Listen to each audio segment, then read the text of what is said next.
Fala pessoal, tudo bem? Professor Jean Azevedo em mais uma aula mega importante para sua preparação.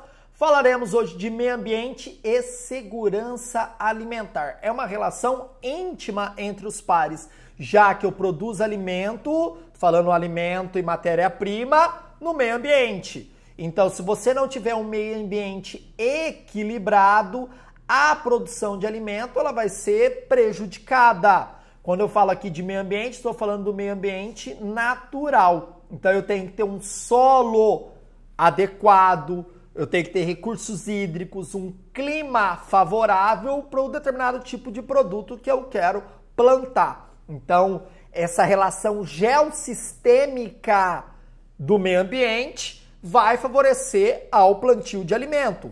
E, consequentemente, o país vai ter a segurança alimentar. O que quer dizer isso? Ele vai produzir para sua população e não vai depender de outros países. Por quê? Esse termo ele foi criado na Primeira Guerra Mundial, quando se verificou que países que dominaram outros se apropriaram de áreas favoráveis para o plantio agrícola, para a produção de alimento, para as tropas e para o seu próprio país, deixando o país que dominava esse território sem alimento, na fome extrema.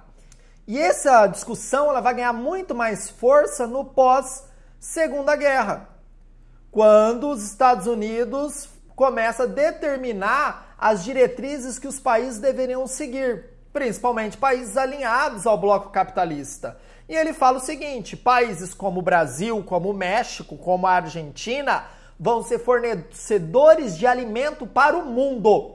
Por quê? Uma das causas que levaram a Primeira e Segunda Guerra foi o quê? A fome.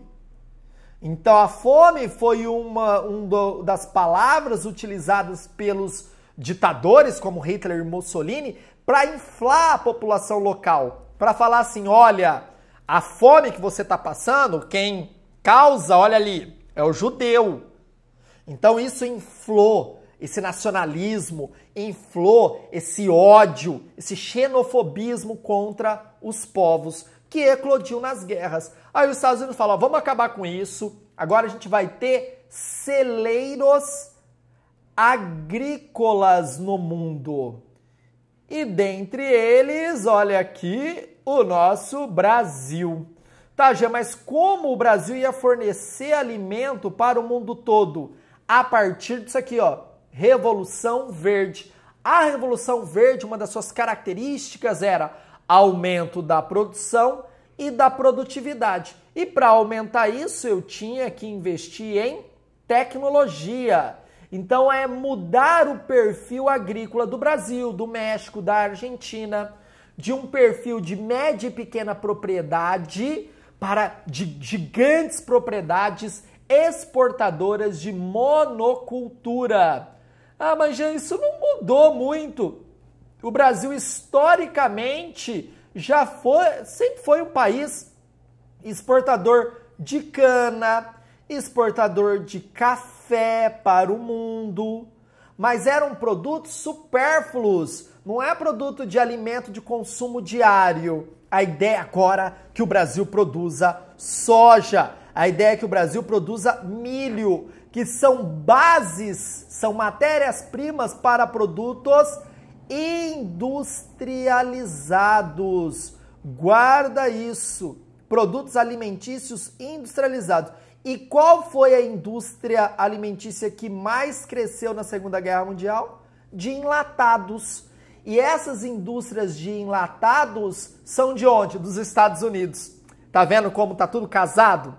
Olha, Brasil, oferece soja, oferece milho para os meus produtos enlatados. Brasil, oferece soja, oferece milho para alimentar o gado na Europa, para alimentar o gado nos Estados Unidos. Você vai oferecer carne para o mundo todo. Em contrapartida, o Brasil deixa de produzir tecnologia. Mas, Jean, o Brasil produz tecnologia, então, para a área agrícola? Não. Todos os insumos agrícolas, eles são de origem externas. Então, além de quererem os nossos produtos agrícolas, eles falam o seguinte, olha, para você produzir bastante e ter alta produtividade, tem que comprar os nossos insumos. O que é um insumo, Jean? Vai ser fertilizantes, agrotóxicos, sementes transgênicas. E o mundo cada vez quer mais produto, quer mais produto. Principalmente quando a gente adentra a década de 80.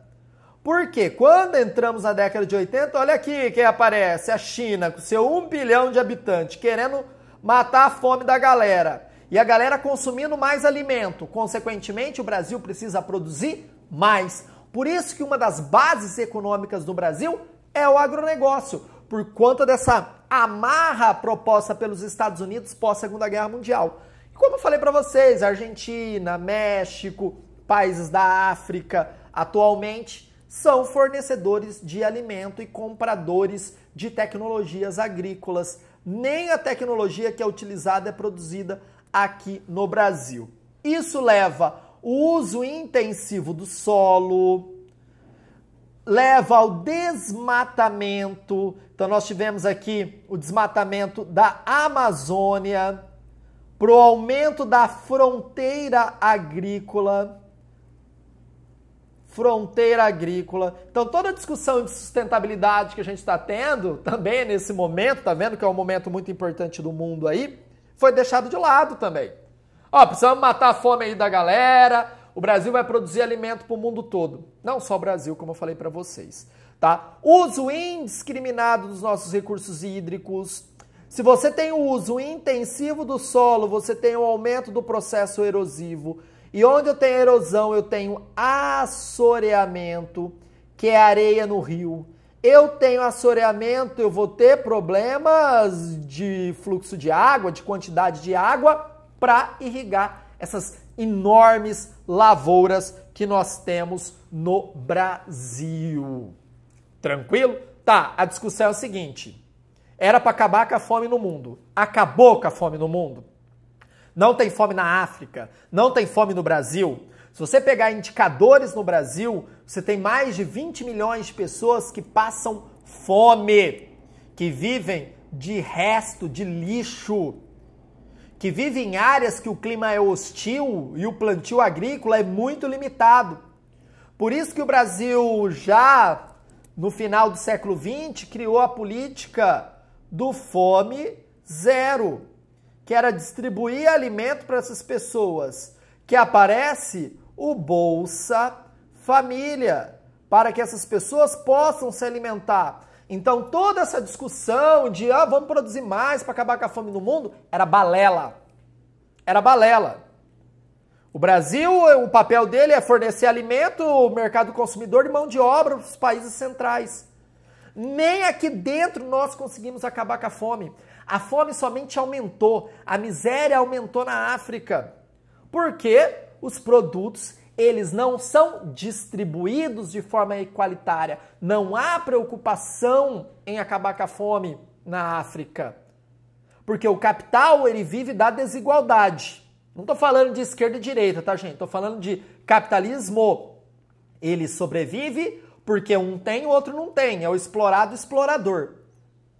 E a fome continua. Na ONU, nós temos um órgão importante que sempre aparece na prova, que é a FAO. Guarda isso aqui que sempre aparece.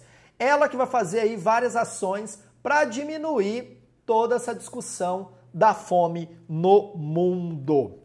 Beleza, pessoal? Então nós tivemos aí pós-guerra como marco dessa discussão da segurança alimentar. Vem a Revolução Verde, aumentar a produção e produtividade para acabar com a fome. Quem vai fazer isso?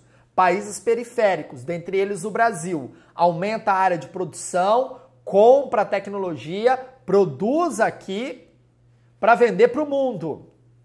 E nós deixamos de investir, por exemplo, em tecnologia de ponta. O Brasil hoje é um dos maiores produtores de soja do mundo? É. É um dos maiores produtores de milho do mundo? Sim. Café? Sim. Carne? Sim. Mas agregados tecnológicos, quase nada. Beleza? Então, curso de Humanas é no Gabaritagel, aulas na lousa, dá uma olhadinha aí que show de bola, USP, Unesp, Unicamp, História, Filosofia, Sociologia e Geografia. Vem estudar conosco, porque aqui é pra cima deles, é gabaritagel, é pra gabaritar. Abraços, pessoal!